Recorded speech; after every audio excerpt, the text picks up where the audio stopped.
hello. And welcome to Queen City Comedy's Improv for Actors Showcase. My name is Carla Dingle, and I will be your host for the evening, afternoon, or morning, just depending on where you are. So, to get started from all of those lovely folks watching, please drop some suggestions because we will be doing some improv scenes throughout the day. So, just drop in some suggestions for us there, and we will use those. Today, you'll be seeing some scripted work and some unscripted work, which we've been focusing on through our 8-week course. But you don't want to see me. Let me get these beautiful actors out here. So let me get the folks to turn their cameras on.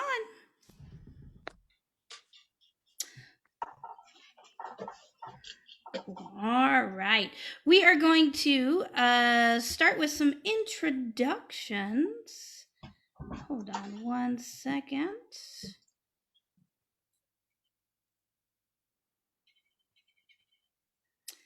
Of course, we're having a little bit of technical difficulties as always. There we go.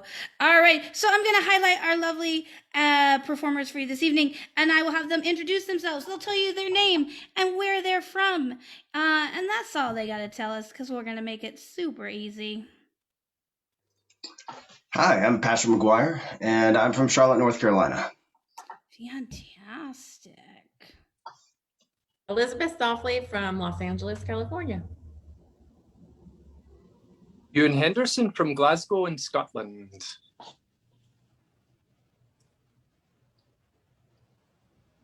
Oh, Maggie O'Neill, San Diego, California.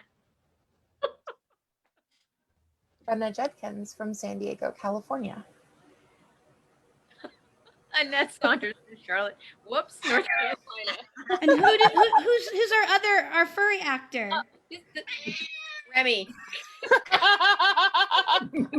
Remy is making their debut on camera, and there we go. Next, Krish Haran from Chennai, India. fantastic. I think I got everybody. Please tell me I did because I'll probably mess that up. So we're going to start off with an improvised scene to get us started, and I'm going to need for our first scene everyone to turn their cameras off, but Brenna and Patrick. And Brenna and Patrick, I have stolen some suggestions from some improv friends. Chris, you can go ahead and get your camera off. We'll get you on next. And your suggestion for this improvised scene is souvenir. Souvenir. Thank you, Souvenir. Thanks, honey. I love it. Yeah, they didn't have one with your name on it, but like it's close enough, right? Yeah. Daryl. This one says Johnson. Yeah, they didn't have either one of those. So, I mean, it's a thought that counts.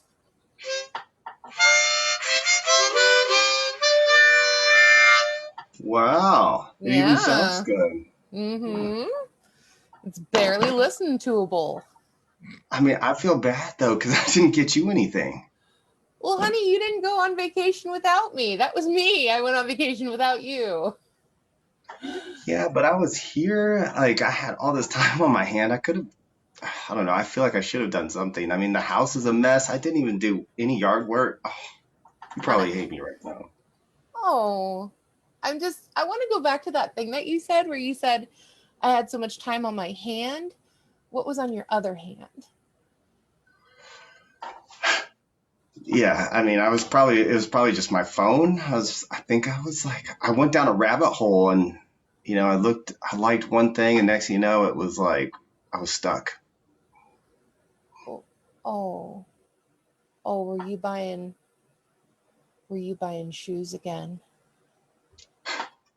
Yeah, for myself. Like you were over there thinking about me and I didn't think about you once. I met somebody when I was on vacation. Well, was she nice?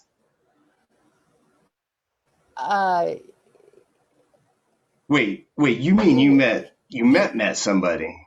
Yeah, I did. That's actually their harmonica. If I could just have that back. I just wanted to I was gonna let you have it, but like, sitting here talking to you and realizing that we barely have any chemistry and that I really don't care that you didn't think about me at all. I just realized that I should have stayed in Jamaica with Darren. I mean, who says you have to have chemistry to have a great relationship? I thought we had an understanding. Isn't that better? Well, the free rides on the roller coaster down at the waterfront park aren't really doing it for me anymore in terms of an incentive. Well, I mean, I don't train on the water wheel until next week. I mean, certainly I can give you free rides on that too. Well, Once see, once I that's get the trained up. difference. That's the difference. Is Darren already owns his own theme park. It's actually where I got the harmonica. You got a harmonica at Darren's theme park? Yes. And you just accidentally let me have it. Was that to be spiteful? Yes. And scene. Fantastic. We're going to get Krish to turn on his camera in just a second. And Krish is going to be doing a scripted monologue for you. So, Krish, whenever you're ready, go ahead and begin.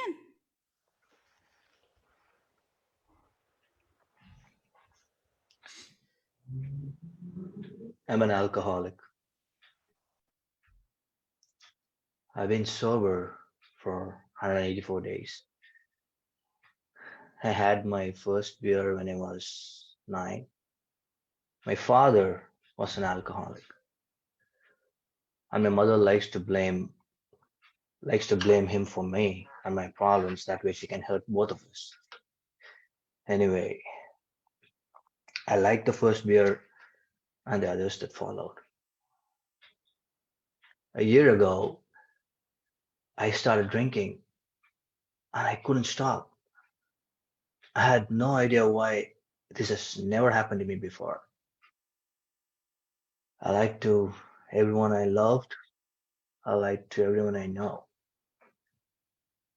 I was ashamed. I was embarrassed. I was humiliated every day. One day, I got out of the shower, picked the towel, and went out to get paper. It's good that no one saw me from the gate to the curb because I had the towel in my hand. I know, I'm lucky. I've always been lucky. Sometimes when I take my girls out, and the whole thing just rips out of my head. On Saturday, I took my little girl out for shopping. When I came back, she wasn't there. And I had no idea which shops I went to. So I kept calling the shops that I usually go to, and I couldn't find out.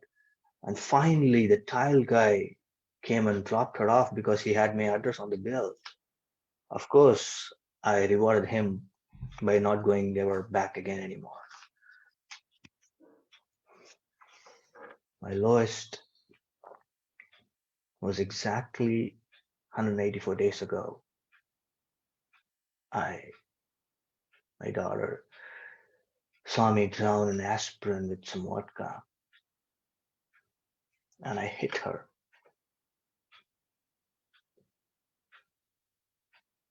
I passed out. She was alone. She had no idea what was going on. And to this day, for the love of my life, I cannot figure out what it could have done to her. Anyway, I want to forgive myself for that.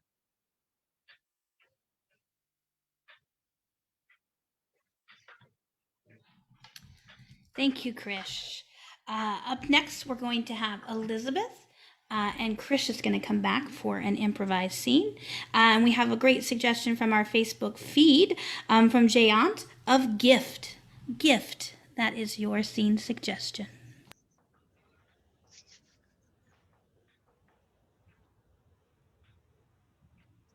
Sweetheart. Lovey. Yeah. Daniel, darling.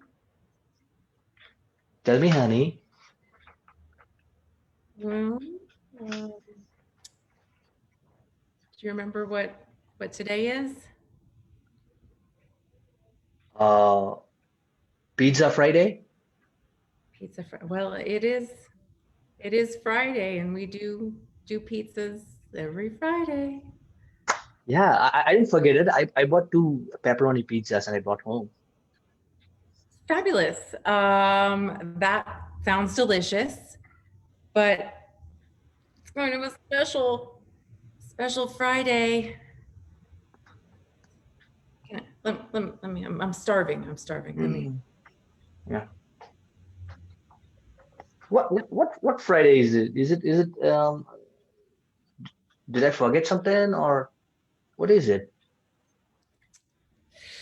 Well, you really don't remember? No. Why don't you just help me instead of expecting me to get your riddles? I just this day means a lot to me, and I'm sorry. I'm trying not to be hurt that you've completely forgotten that today is our bake-iversary. This is the 1-year anniversary of the first time we baked a cake together, and you've now forgotten. Cake? Yeah, When did we bake cake? 1 year ago today. That's why today is our bake-iversary. That's pretty monumental. Oh, bake-iversary. You bake cakes with so many people, you can't remember that today's our bake-iversary? I really want to, I have nothing to say. Honey, I don't bake cakes with anybody. I only bake cakes with you. Seems like you must if you can't remember that today is our bake-iversary. After that, we baked so many cakes that I forgot the first day that we baked the cake. I made it I up promise just like the first time. But you don't even remember. I could have made a German chocolate cake and you wouldn't know the difference because you don't even remember the first cake we made together. the first cake we made together was chocolate truffle, right? No, Was it right? upside down cake with pineapple glaze. Clay? Okay. Okay, I forgot, but it's okay. I never bake cake with anyone. I bake cake with you only. And I may have forgotten the first cake that we ever made, but I never forget the cake that we made yesterday. It was good, right? The Yeah, front and back cake that we made. it's delicious. Uh, Definitely yeah, leader it of. was made. Yeah, got some vanilla in it. It's okay. It's okay. It's okay. I forgive you because you're right. We have gone on to bake many delicious cakes together. And so it's okay. And now you know that this is our bake-iversary. And I guess it must be you forgot the bake-iversary because you're just so busy planning our lasagna-versary. You must have huge plans for that. And scene. Fantastic. Great. Up next, we are going to have Annette, who will be doing a scripted monologue.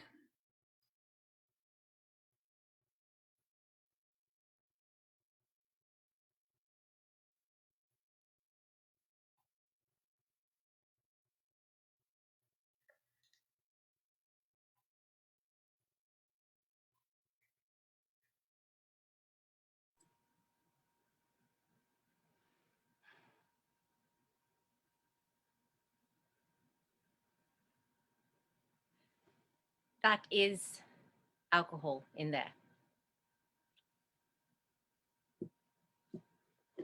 That's Costin vodka, that's called. And you can get it, or at least I do, down at the Kingsman. And you can take it into the toilets and you can decant it into a coffee flask and you can enjoy it at your discretion in public or at work. All the while hoping that your colleagues haven't cottoned on. But always, the whole time, never really knowing.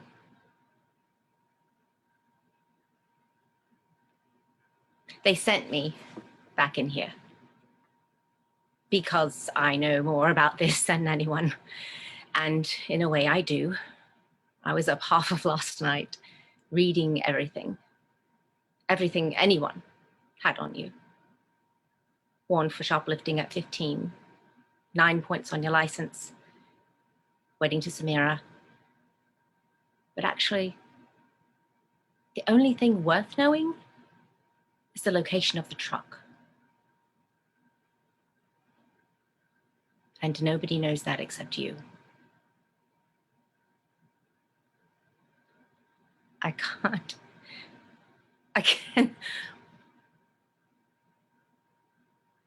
I cannot think of another way to keep asking you the same question. So I nearly didn't come back in here, to tell you the truth. But then I thought I owed you, Jay. I owed you an explanation. I owed everyone through there listening, my team, I owed everyone an explanation of how I landed myself in this mess in the first place. And if nothing else comes around from it, maybe it will be something that you can relate to. So, the coffee machine. You've seen it. It's around a slight corner, down a corridor. You press the button, you put your flask of vodka into the nozzle, give it a mix, and off you go. And if you're feeling really cocky, in the room there, through that mirror, you can do your top off without anyone noticing. They're too focused on what's going on in here to notice. And then suddenly it's a habit. But when you find yourself buying your own mug with your own initial on it to stop anyone from tasting the vodka on the rim of the others, that's when you should know that you have a problem. But you never do. At least I never. No, you never know you have a problem. You never know you have a problem until you let good people down. You never know you have a problem until you get caught. My boss, Natalie, who I like, who I rate, she knew I'd been drinking. She asked me about it a long time ago. She even tried to help me. She said, we'll bring in someone extra. We'll have someone extra join the team, and I'll think of a story so we have a cover, and we'll say they're here for the training. She knew I had an issue. But I couldn't tell her the truth. Not the whole truth. Because I love my job. And because I was trapped. Like you. Like a lot of people. And I was having a moment of weakness, and I'm still having it. But I don't think that makes me a bad person. I don't think that any of my colleagues would say that I'm a bad person. And I don't think that they would say that of you either, Jay.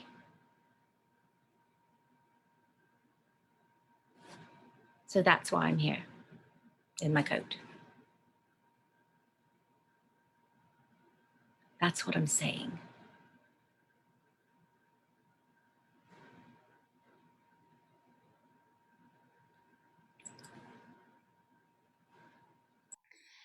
Great.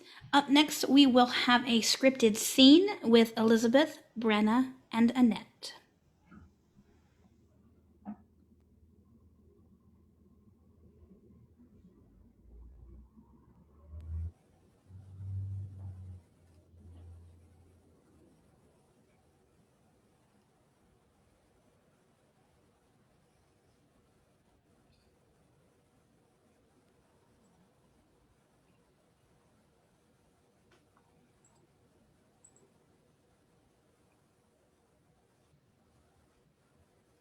Who are you, John? Who are you really? What do you mean? Well, I mean, at this stage, what harm could it do to tell us a bit about yourself? It doesn't matter who I am. Who I am means absolutely nothing. You need to stay on your left up here.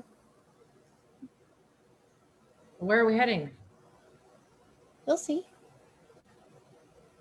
We're not just going to pick up 2 more dead bodies, are we, John? That wouldn't be shocking enough. Got papers to think about, yeah?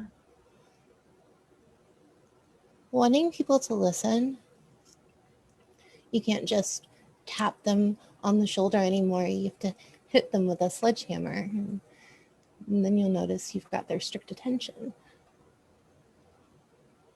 The question is, what makes you so special that people should listen? Well, I'm not special. I've never been exceptional. This is, though, what I'm doing. My work.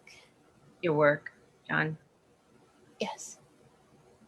I don't see anything special about it, John. That's not true.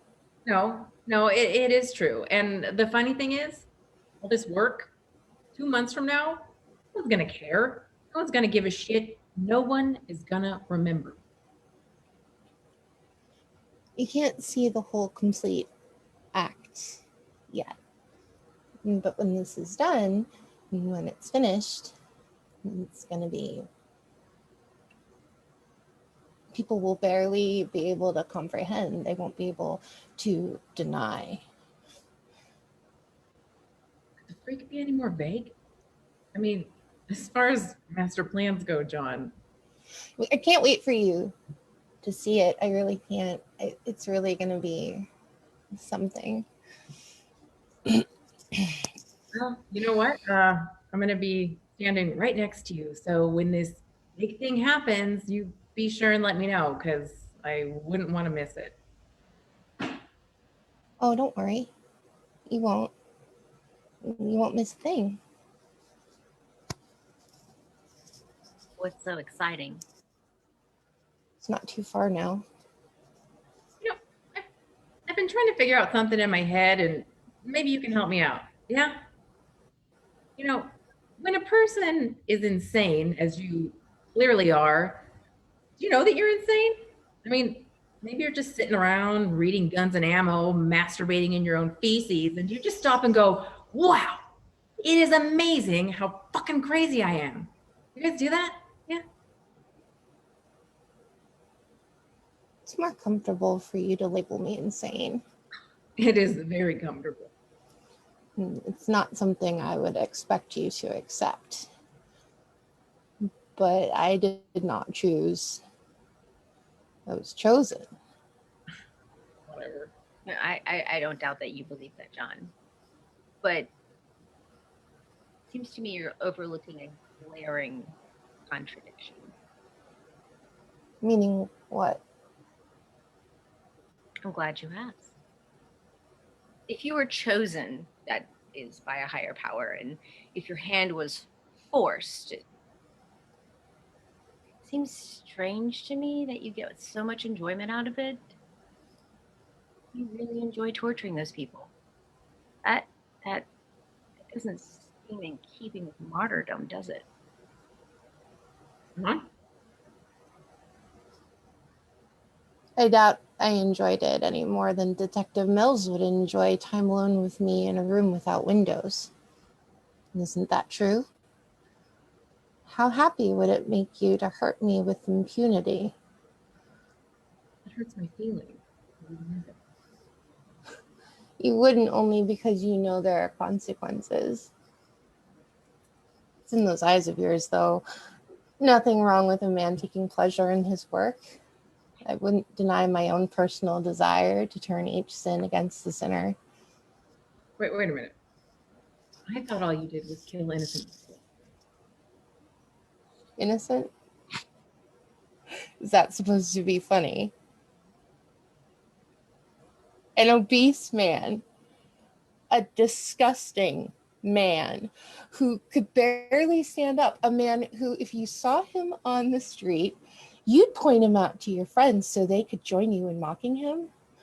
A man who, if you saw him while you were eating, you wouldn't be able to finish your meal. And after him, I picked the lawyer, and you both must have secretly been thanking me for that one. This is a man who dedicated his life to making money by lying with every breath that he could muster, to keeping murderists and rapists on the streets. Murderers? A woman! Murderers, John? A woman so ugly on the inside that she couldn't bear to go on living if she couldn't be beautiful on the outside. A drug dealer, a drug dealing pederast, actually, and let's not forget the disease spreading whore. Only in a world this shitty could you even try to say these people were innocent people and keep a straight face. But that's the point. We see a deadly sin on every street corner and in every home, and we tolerate it. We tolerate it because it's commonplace. It's trivial. We tolerate it morning, noon, night. Well, not anymore. I'm setting the example. And what I've done is going to be puzzled over and studied and followed forever. Delusions of grandeur. You should be thanking me. Why is that, John? Because you're going to be remembered after this. Realize, detective, the only reason that I'm here right now is that I wanted to be. No, we would have gotten you eventually. Oh, really? So what were you doing? Biding your time, toying with me, allowing 5 innocent people to die until you felt like springing your trap. Tell me, what was the indisputable evidence you were going to use on me right before I walked up to you and put my hands in the air? Chill out. I seem to remember us knocking on your door. Oh, that's right. And I seem to remember breaking your face. You're only alive because I didn't kill you. Okay, sit back. I spared you. Sit back. Remember that, detective. Remember, every time you look in the mirror at the face of yours for the rest of your life, or should I say the rest of what life I've allowed you to have.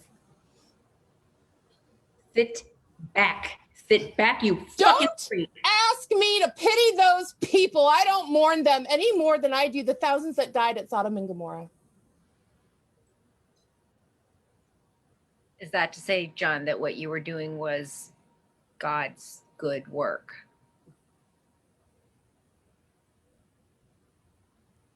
The Lord works in mysterious ways.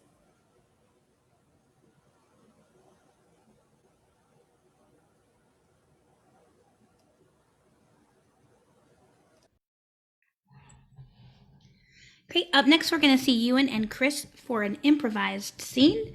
And we got the suggestion of family reunion.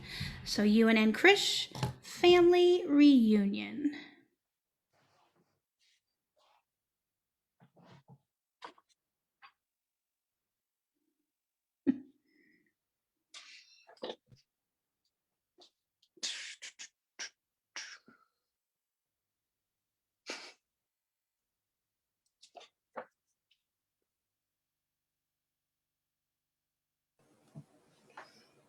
Oh my God. I have not seen you in forever.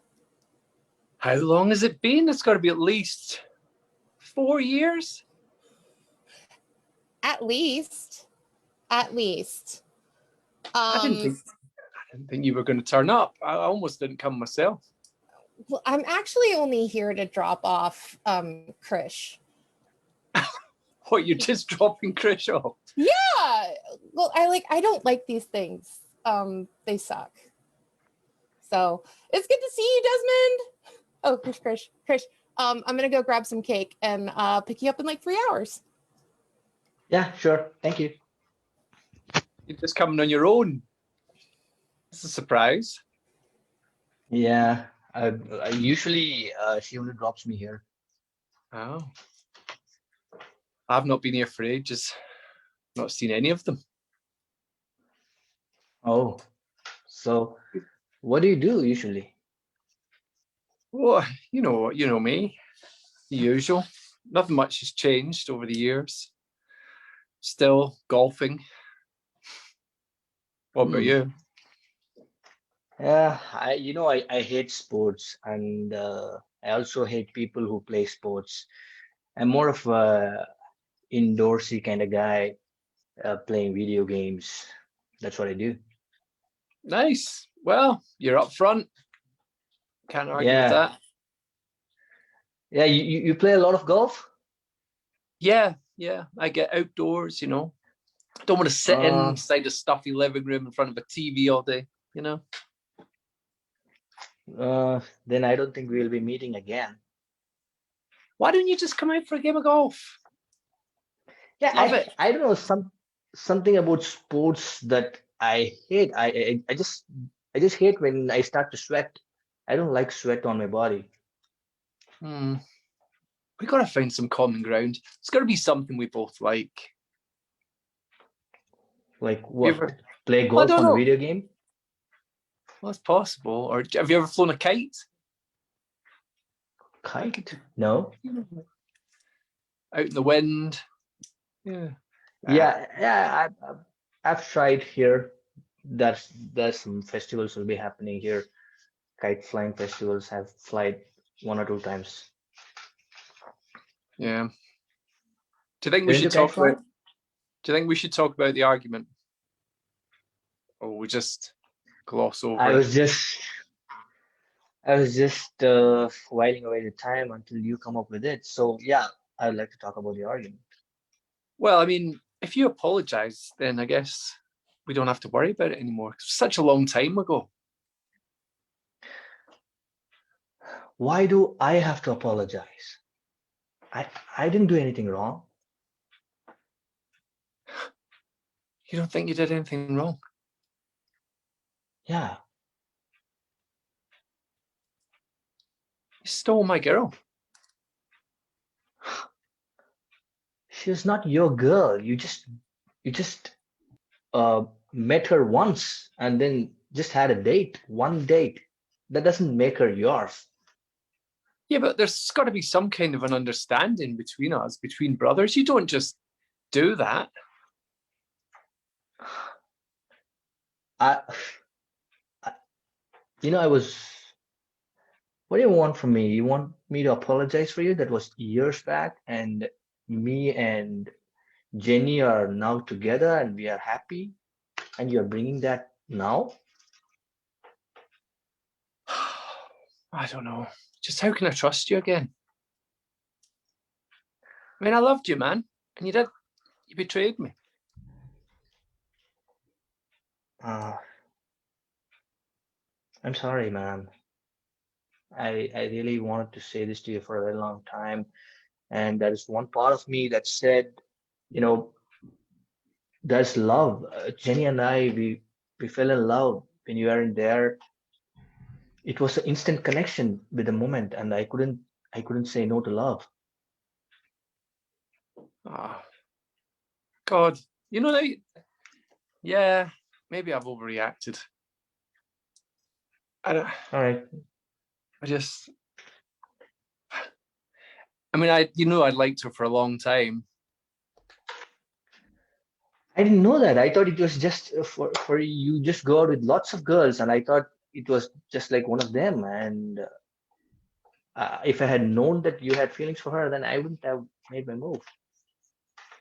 Really? And man, I swear. And scene. We'll never know if he was going to make a move now.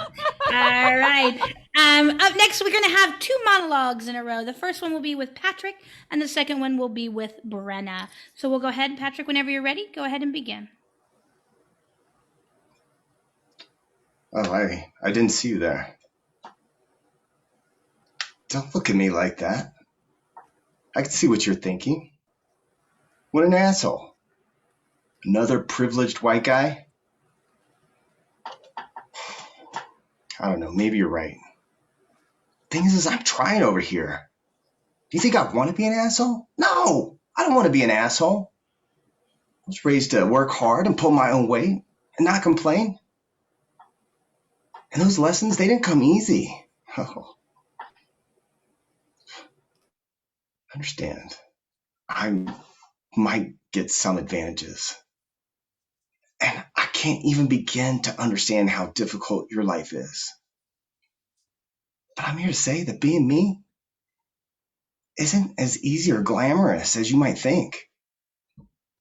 Oh, what's so hard about my life, right? Nothing, except for the fact that I'm having a completely human experience, just like everybody else.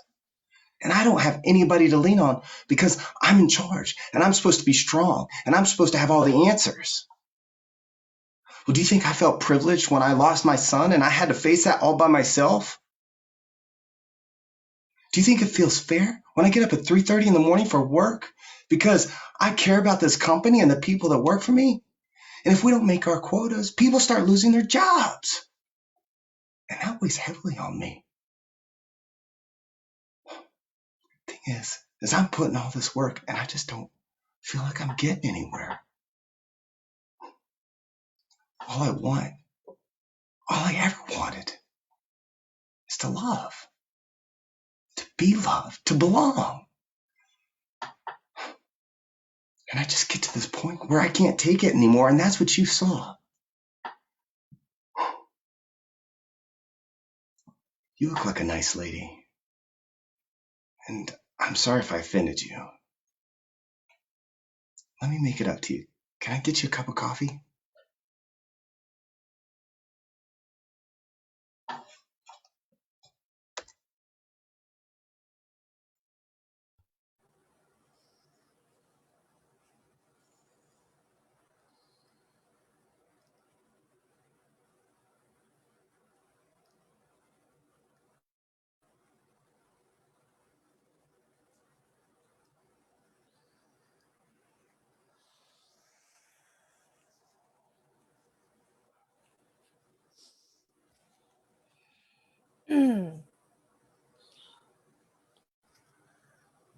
I hate myself so much. Don't look at me like that. Okay. It's like some combination of pity and admonishment. And quite frankly, I don't want you to therapize me right now. Of course, I'm not supposed to say I hate myself or say it out loud to people. But you know what? I'm not sorry. I am so goddamn sick of this. It's like no matter how much I work on myself, no matter how much time has passed, like no matter what I do, I'm still not enough.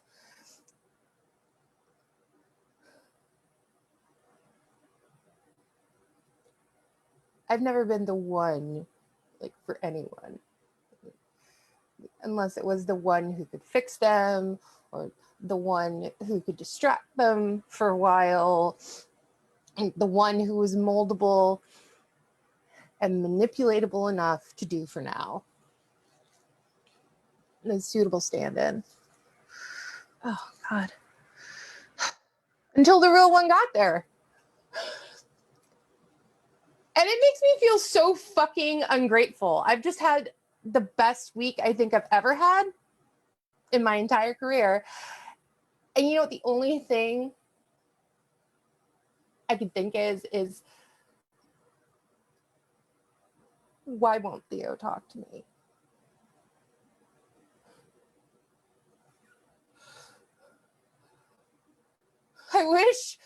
I wish everything I've ever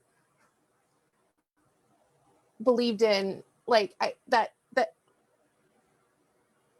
that I could just be committed to my craft and obsessed and unreachable and oblivious. It's eating me alive.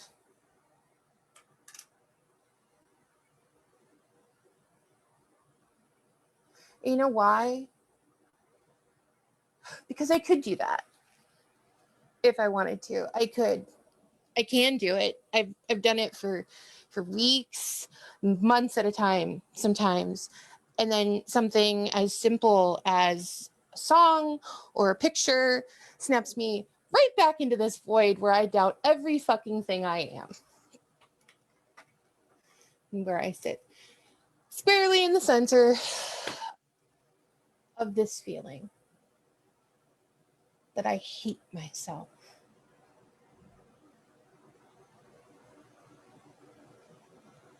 All because there isn't somebody to belong to. How fucked is that?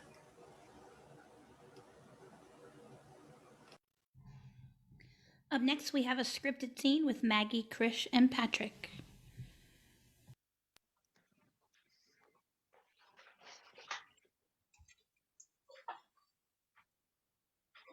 Where am I? Waiting room. What kind of waiting room? I'm not sure. Why is this taking so long? He's been here a while. I don't understand. Why are we just sitting here? There's no receptionist, there's no sign, there's no sheet, no intercom, nothing. Take it easy. We'll figure this out. Take it easy. You just got here. I've been waiting here forever. Not quite. See, I was here before you, and Shut up. I'm sick of hearing you talk. sorry. Shut it. Listen, getting upset isn't going to solve our problems. If we can just, I don't know. If we We what? just got. What? What? Get superpowers? Walk through the wall? Fly? That's weird. There's no ceiling. It just goes up. Shut up. Whoa, it just got darker. Interesting. Nice to meet you. My name's Jill. It just got lighter again. Nice to meet you too. Lighter again. What are you freaks doing? Darker. We're just examining our surroundings, seeing if there's any clues that can help us get out of here. It's useless. We've tried everything.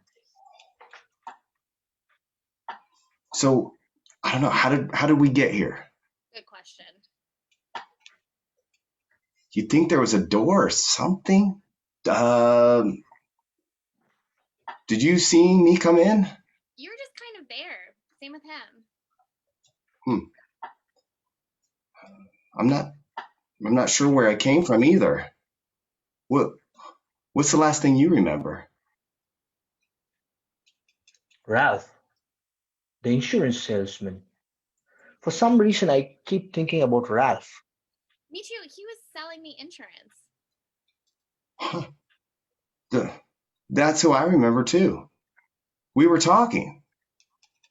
Mindy. I remember Mindy. Yes, Mindy too. Yes. Who's Mindy? So we all remember Ralph, right? I bet he did this to us. I knew he was to no good. He helped me. What? He helped me and my family. He made sure they were taken care of. I have this wonderful feeling that my family is safe and provided for and have everything they need. Except you. Except me.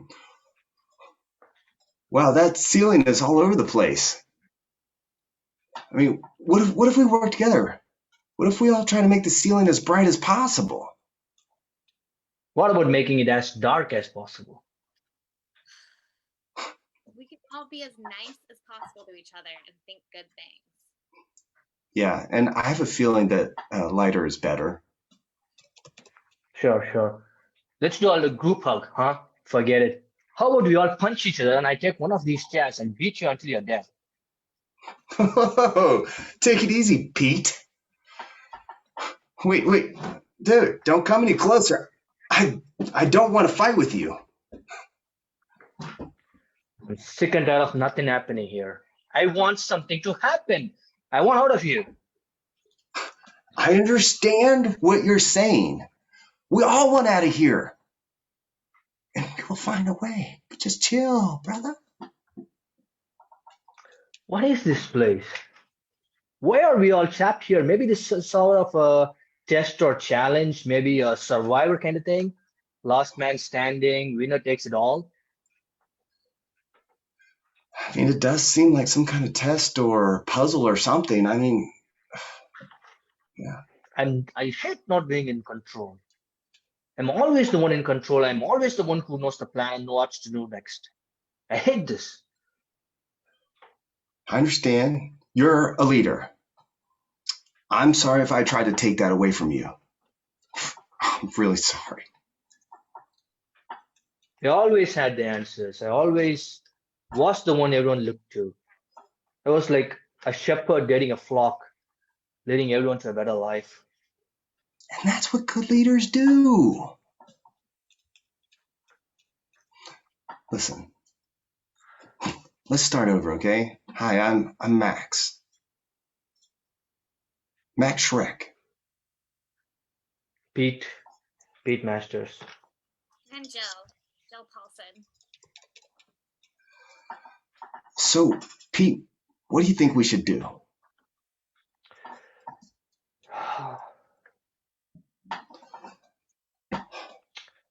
Ralph. What does Ralph has to do with all of this? He's what we all have in common. You're right. He is the strange connection we all have.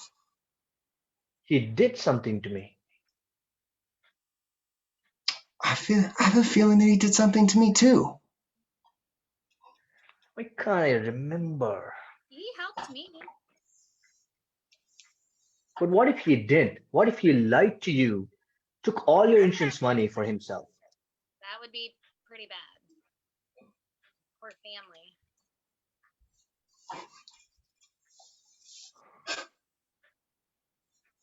Wait, he shot me. I remember now. He shot me.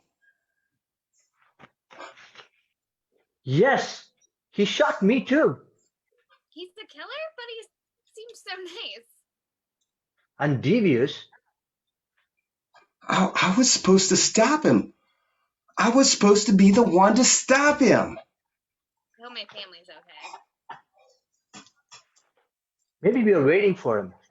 Maybe we are waiting in this room, waiting for him to arrive, waiting for justice. We will be judge, jury, and executioners. I can wait forever now. Wait for his demise, wait for the moment his life ends and he comes here to face his sins.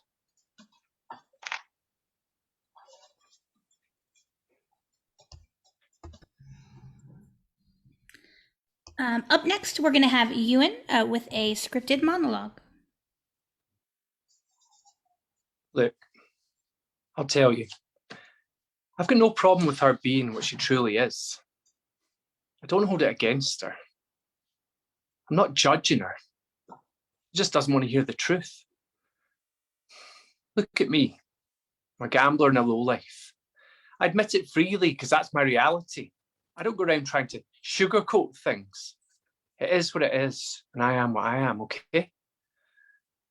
People get so hell-bent on accurate descriptions of what the truth actually is, especially when it pertains to who they really are, because they can't face the reality for themselves. Everybody's trying to show a face instead of being their real selves. To turn to your fellow neighbour and call them out on something, it's presumed preposterous these days, am I right? The arrows and daggers that get flung at you from every group these days is frightening. Everybody becomes a Frankenstein when opening their mouths for speaking the truth. That's why I don't talk to nobody. I don't want no part of the drama. I keep to myself and I stay low key in my low life world. I don't bother. Nobody bothers me. Amen. If I'm asked my opinion about something, I go dumb. That's it. Simple. I don't play games. I don't play sides. I could care less, honestly. Waste my time. Rhonda was the one exception. I took an extra minute to tell her the truth. Because, as you said, I was married to her and there's an understanding. At least I thought there was an understanding. She threw me out the bar, threatening to call the police, so I had no choice but to leave. Now she hates me. But she respects me because she knows I played it straight. And that's why I don't want to go in the bar, because I don't need the aggravation, especially when watching the game. But I'll tell you something. I take back what I said about calling her what I called her. I take it back because I don't want her to be that way. It's not for me to tell her what to do with her life, but inside myself, if you want to know the truth, I'm bitter about her ongoings. Because I don't want her to be that way.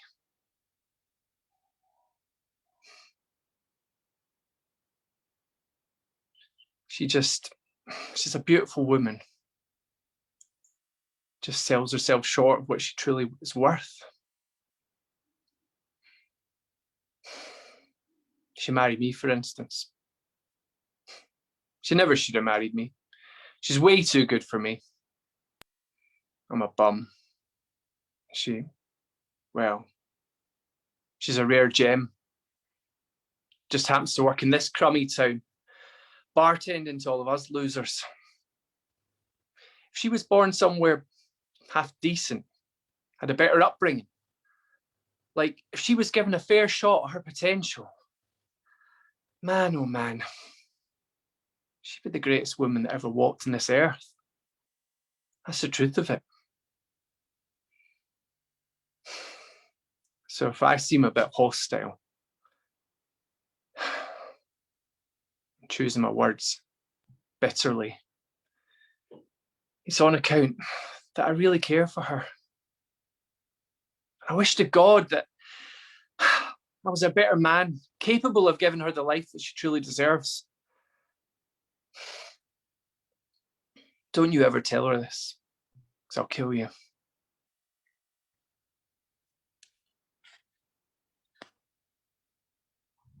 Up next, we'll have Maggie and Annette for an improvised scene. And your suggestion is Red Bull. Red Bull. Oh. It's the last one. It's the last one. I don't have any more. It's fine. I can crush up some Adderall that Brian gave me. Does that work? Because after this, I'm out. I mean, I have nothing. I hope it works. We really need to study. Like, I know. I missed biochem all semester, and I'm getting really nervous about the test. Can we? What do you need? What can I do for you? How can I help? Do you have those flashcards from earlier? Yes, I do. Hang on. Thank you. We can get going. All right. Okay, it's fine. It's fine. I just thought I could coast on my dad being a biochemist, and I really overshot. I was just busy all semester, you know? No. It takes a lot of time to be that pretty. I mean, that's why I'm kind of interning. I mean, sort of, because I mean, you're gorgeous and you're amazing and I think your professor would understand if you told him, actually. I told him I was pretty. We'll told him, you know, everything that goes into it. Yeah. I mean, with my beauty rest and my emulsifiers, you know, just the shellac that goes into everything. It's really not being That's this pretty. great. And you keep that log of how many strokes with your brush every night. I mean, Yes. if he just knew, if he knew, I think he would be okay. Right. I'm gonna call him. Okay. I hate talking on the phone, you know? It's just Text him. Okay, yes, I will text. Yeah. Okay, I sent it. Great. Now, thank you so much for being here. Oh, no problem. It means the world to me. And scene. Up next, we have Elizabeth for her scripted monologue.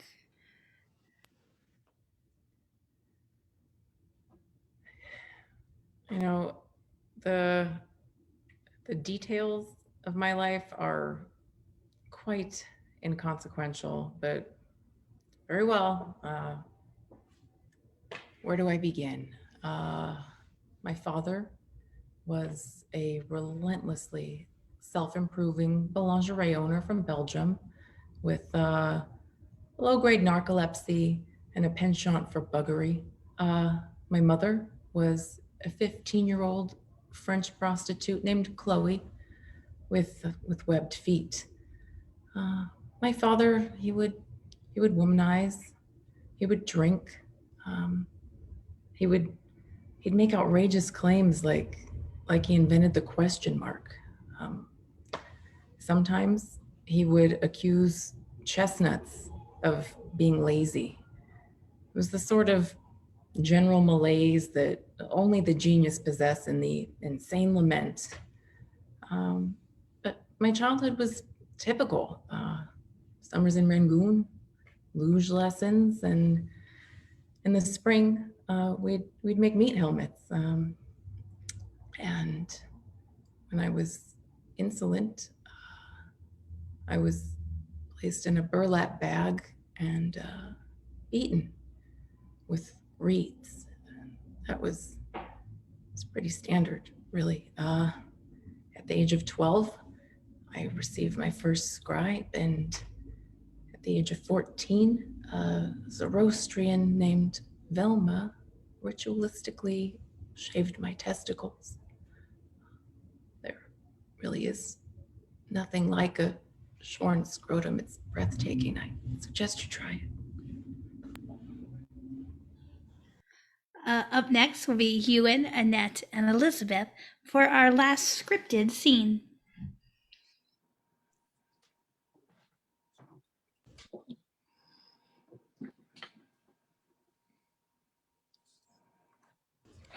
Anderson, Benjamin Barry, welcome. Please come in. Welcome. Before we started today, how were you planning on paying for today's session? Sweetie? How much is it? $300. $300? Whatever it takes, yeah. So tell me, how long have you guys been seeing each other? 7 days. 7 days. Interesting. Is that too soon to be seeing a therapist? Oh, Ben, 7 days isn't like a lifetime or anything, but It's like a week. did you hear that tone? How can there not be a gulf between us with a tone like that? How are things between you two sexually? Oh, We haven't had sex. no, Ben has an itty bitty problem. No, I don't have a problem. Yes, you do. I don't have a problem. Oh yeah, it's a big problem. I do not have a problem. You have a problem. Okay, look. The one night we even got close to thinking about having sex, right? She up and decides She's gonna nickname my... Penis. Yeah. Princess Sophia. Talk about shooting a man's horse. Come on. I thought it was a beautiful name. I see. I see. And Benjamin, when was it that you first realized that you were attracted to other men? Oh. What? That's serious. Benjamin, this is a safe space. Look, it's just simple. I like women, okay? Just happened that way. Methinks thou doth protesteth too much. You see? Stop it. This is the sort of shit I'm talking about. What the hell was that? What did I do? Whoa.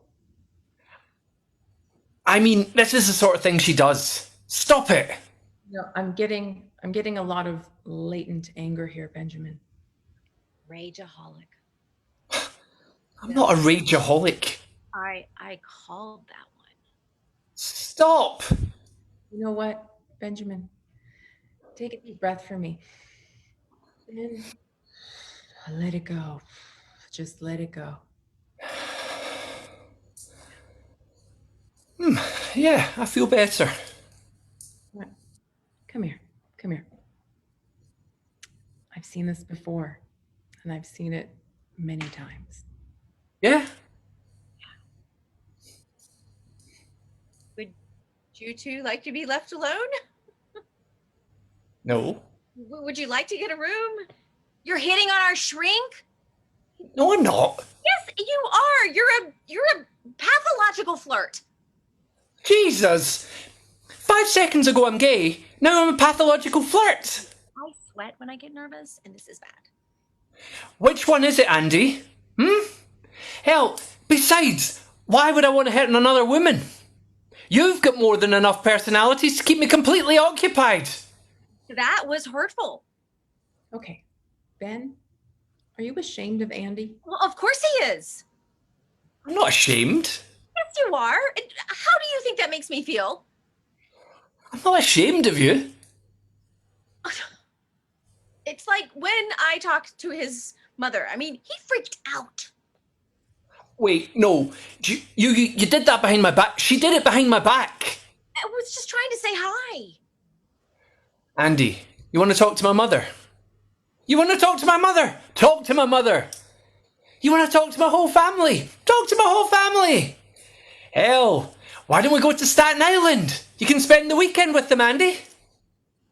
Now that is a positive idea, Ben. It is. Yeah.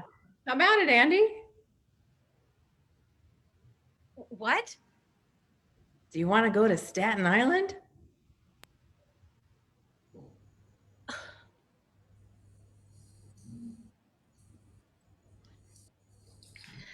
And up next is Maggie with a scripted monologue. This stuff?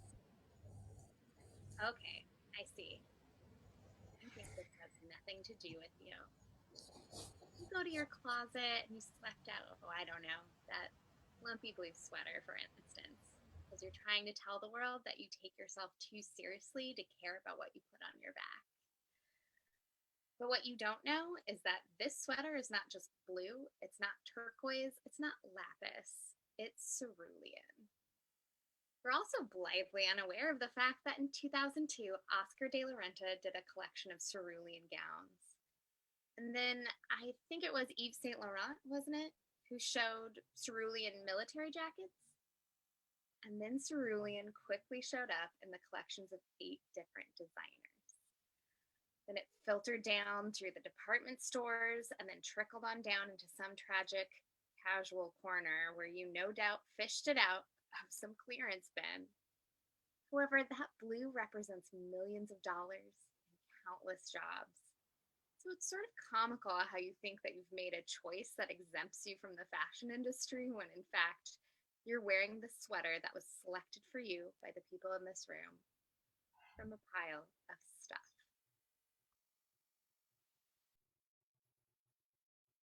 Well, thank you everybody for watching. Let me get all of my actors back on. Thank you again for watching the Queen City Comedy Improv for Actors Showcase, featuring these fantastic folks who've been with me since January.